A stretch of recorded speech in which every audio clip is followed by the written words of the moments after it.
ఇంకొకటి ఏంటంటే స్కిట్స్ రాసేప్పుడు అంటే పంచులు వేసుకునే వాళ్ళు పంచులు ఏమంటారు వాళ్ళ పైన వేసుకునే వాళ్ళు వెనుక ఉంటారు. అంటే కొన్ని రోజులు పంచులు వేసుకుంటే తప్ప వాళ్ళ టీం లీడర్ గారు అన్నది కూడా ఉంది. అది ఎంతవరకు వాస్తవం? పంచులు వేసుకుంటాను కాదు, ఏంటంటే ఏదైనా భరించినప్పుడే మన మీద ఒక రకమైనటువంటి ఐడెంటిటీ ఏర్పడి వాళ్ళని లేపుతారు.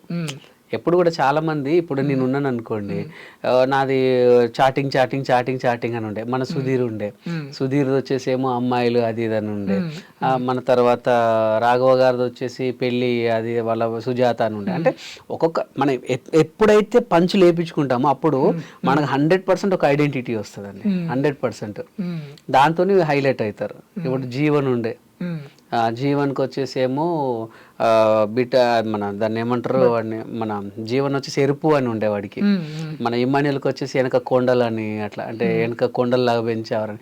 అంటే మనం ఎప్పుడైతే పంచులు మన మీద వేయించుకుంటామో అప్పుడు మనకంటే ఒక సపరేట్ ఒక ట్రాక్ వస్తుంది. వీడొస్తే ఇది మన హరి ఉండే, మా దాంట్లో లేడీ గెటప్, హరి రాగానే లారీ అనేవాళ్ళు. సో అట్లా మనకంటే ఒక గుర్తింపు అన్నట్టే అది.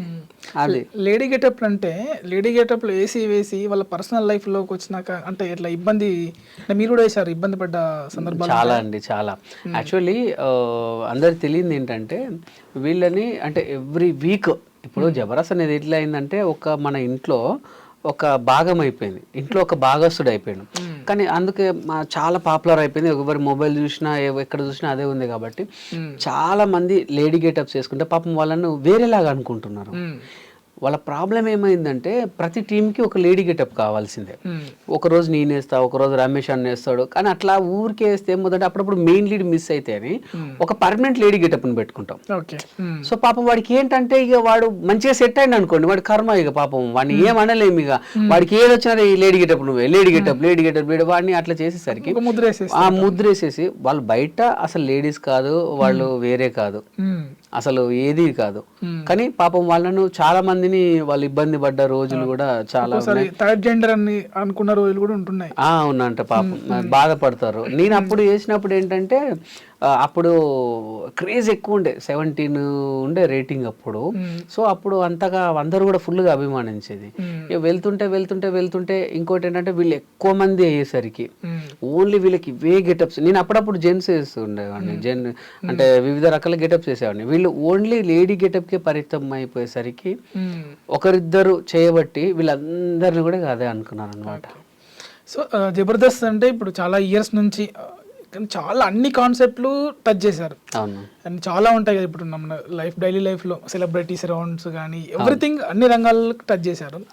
ఇన్ని చేసినప్పుడు కూడా ఇంకా కామెడీ మిగిలింది అనేది ఇంకా చేస్తున్నారు. ఒక్కోసారి జడ్జిలు వాళ్ళకి నవ్వు రాకపోయినా పెదాలపైకి నవ్వు తెచ్చుకొని నవ్వుతున్నారు అన్న సందర్భాలు ఉన్నాయి. దానికి మీరు ఏం చెప్తారు? 100% అండి, 100% అంటారు. ఇప్పుడు నేను చెప్పాను, మీకు గుర్తుందో లేదో, నాకు 9 చేస్తే 10 చేస్తే ఒకటి ఫ్లాప్ అవుతుంది అని అంటారు. ఆ ఫ్లాప్ అయిన దాన్ని మరీ ఇట్లా సీరియస్ గా చూపిస్తే అది బాగోదు కదా. సో వేరే వాళ్ళ స్కిట్లలో నవ్విన క్లిప్స్ తీసుకొచ్చి ఇందులో వేస్తారు. ఎక్కడో అక్కడ చిన్న ఫన్ అన్నా ఉంటుందని.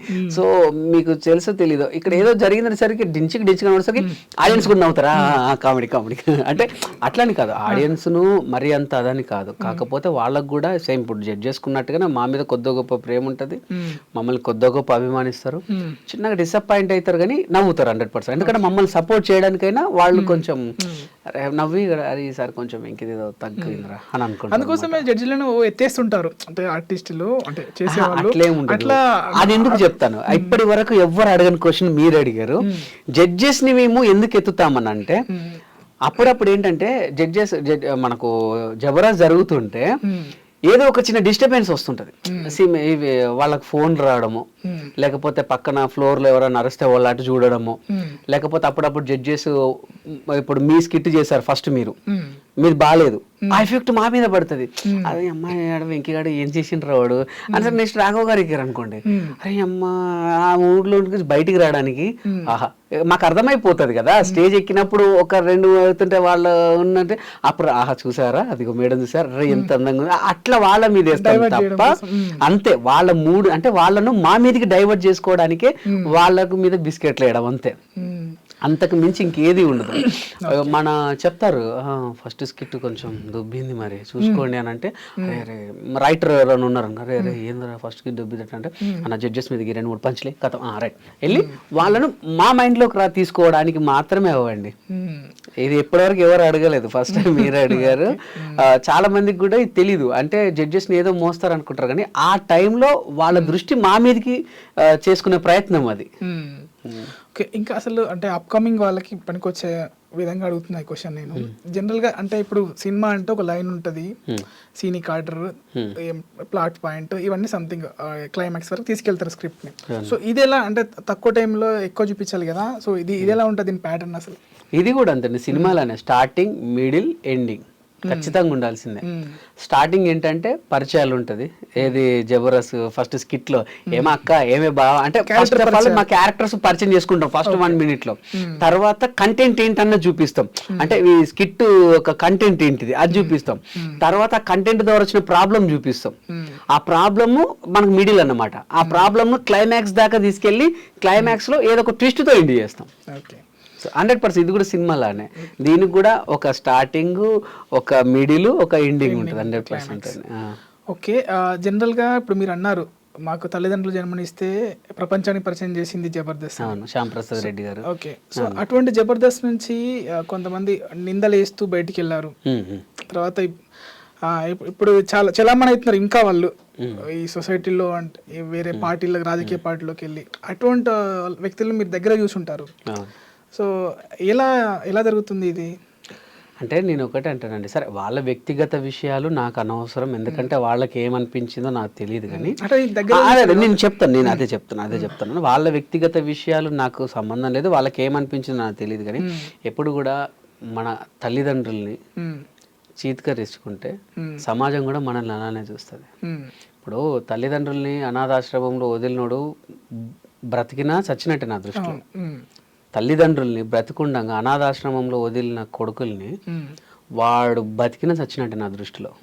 సీరియస్లీ, వీడు చిన్నప్పుడు పుట్టితే వాళ్ళు ఎంతగా వాడిని పెంచడానికి ఎంత కాయ కష్టం చేసారు, అండ్ వాడిని చదివించడానికి ఎంత కష్టపడ్డారు. వాడు చిన్నప్పుడు ఇట్లనే టాయ్ చేసుకున్నా లేకపోతే బట్టల్లో పోయినా వాళ్ళు చీగొట్టిర్రా, పోనీ నాకు ఇది కావాలని ఏడిస్తే వాళ్ళు కాదన్నారా? నిన్ను చదివించి నీకు ఒక ఉద్యోగం ఇప్పించి పెళ్లి చేయించి పెళ్ళిళ్ళు చేస్తే ఇవాళ వాళ్ళు ఒక ఏజ్కి వచ్చిర్రు అని చెప్పి వాళ్ళ దగ్గర ముసలి వాసన వస్తుంది, బట్టల్లో విసర్జించుకుంటున్నారు అని చెప్పి నువ్వు అక్కడేసి చిన్నప్పుడు వీళ్ళు అట్లా చేసిర్రా? ఒకవేళ వాళ్ళు నేను ఇదే చేస్తే ఈరోజు నీ బతికేంది? అవునా కదండి? వాడు లేనిది అసలు వీడెవడు? ఇప్పుడు వచ్చిన పిల్లలు ఎవరు? ఇప్పుడు నువ్వు నీ కొడుకు వీడికి ఎప్పుడైనా చిన్నప్పుడు జ్వరం వస్తే వాళ్ళు ఎంత తల్లడిల్లిరు, వీడికి ఏదన్నా అయినా కూడా ఎక్కడి నుంచి అప్పు తీసుకొచ్చి వాడిని బాధించిన రోజులో ఇప్పుడు నీ కొడుకు చేస్తలేవా? రేపు వాడు కూడా నేను అంతే చేస్తాడు. సో అదే విధంగా అన్నం పెట్టినటువంటి జబర్దస్త్ని కానివ్వండి, మనల్ని ఆదరించి 10 మందికి పరిచయించిన జబర్దస్త్ని కూడా ఎప్పుడు కూడా దాన్ని బ్యాడ్ చెప్పొద్దు. బ్యాడ్ చెప్పిన వాళ్ళను ఖచ్చితంగా సమాజం కూడా అలానే చూస్తుంది 100%. ఎందుకంటే బిఫోర్ జబర్దస్త్ నేను ఎవరిని, ఆఫ్టర్ జబర్దస్త్ కదా వెంకీ మంకీ. ఇప్పుడు నేను ఏదైనా సినిమా ఆఫీస్కి వెళ్ళినా, ఎక్కడికన్నా వెళ్ళినా వెంకీ గారిని గుర్తుపట్టి మనల్ని కూర్చోబెట్టి, ఇప్పుడు నార్మల్ ఆర్టిస్ట్ వెళ్తే ఆడిషన్స్ తీసుకుని పంపించేస్తారు, మేము వెళ్తే కొంచెం మాట్లాడి టీయో కాఫీ వచ్చి వెంకీ వచ్చింది కదా ఏదో ఒకటి ఇచ్చేద్దాంలే అన్నట్టు మాట్లాడతారు. నేను అనేది ఏంటంటే మనం ఎక్కడి నుంచి వచ్చినాం అన్నది మూలాలు మర్చిపోవద్దు.